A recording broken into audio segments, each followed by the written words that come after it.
Welcome to Parvati அம்மாச்சி சமையல். இன்றைக்கி நம்ம பார்க்க போகிற ரெசிபி ஒரு அருமையான கேக் ரெசிபி.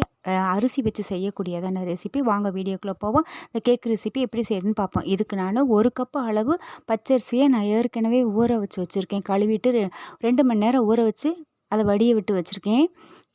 நீங்கள் எந்த கப்பில் வேணாலும் நீங்கள் அளந்துக்கலாம். அதை மிக்ஸி ஜாரில் சேர்த்துக்கோங்க.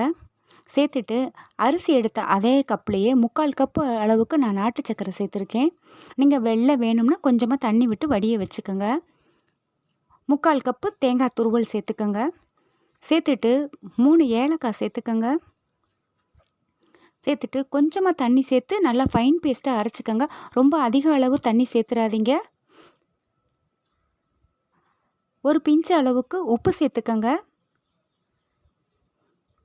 அந்த இனிப்பு வந்து நம்ம தூக்கி கொடுக்கறதுக்காக தான். 2 பிஞ்சு அளவுக்கு ஆப்ப சோடா சேர்த்துக்கோங்க. நான் வந்து கொஞ்சமாக அரிசி எடுத்துருக்கனால 2 பிஞ்சு சேர்த்துருக்கேன். நீங்கள் அதிக அளவு அரிசி எடுத்தீங்கன்னா இன்னும் கொஞ்சம் கூடுதலாக நீங்கள் ஆப்ப சோடா சேர்த்துக்கணும். சேர்த்துட்டு எல்லாத்தையும் ஒன்றா மிக்ஸ் பண்ணிவிடுங்க. மிக்ஸ் பண்ணிவிட்டு சின்ன சின்ன கிண்ணங்களில் இந்த அளவு பேட்டர் இருக்கணும். ரொம்ப திக்காகவும் இருக்கக்கூடாது, ரொம்ப தண்ணியாகவும் இருக்கக்கூடாது. சின்ன சின்ன கிண்ணங்களில் எண்ணெயோ நெய்யோ தடவிக்கங்க. தடவிட்டு அதில் 3/4 அளவு ஊற்றி எடுத்துக்கோங்க. ஊற்றி எடுத்துட்டு இதுக்கு மேலே வந்து ஒரு கார்னிஷிங்காக நட்ஸுகளை தூவிக்கங்க. நான் வந்து பாதாமை சீவி சேர்த்துருக்கேன்.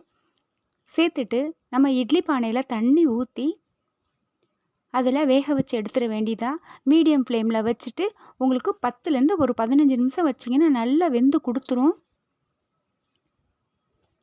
இந்த பார்த்திங்களா நல்லா வெந்துடுச்சு. நீங்கள் செக் பண்ணணும்னா ஸ்பூன் விட்டு உள்ளே பார்த்திங்கன்னா நல்லா வெந்துடுச்சுன்னா அதில் ஒட்டாமல் வரும். அதுதான் பதம். நல்லா இந்த அளவுக்கு வெந்த உடனே நம்ம கைகளிலே எடுத்தாலே வந்துடும். அருமையான ரைஸ் கேக் தயாராகிடுச்சு. பார்த்திங்களா எவ்வளோ பஞ்சு பஞ்சாக இருக்குன்னு. கண்டிப்பாக வீட்டில் ட்ரை பண்ணி பாருங்கள். எளிமையான பலகாரம் பிள்ளைகளுக்கு செஞ்சு கொடுங்க.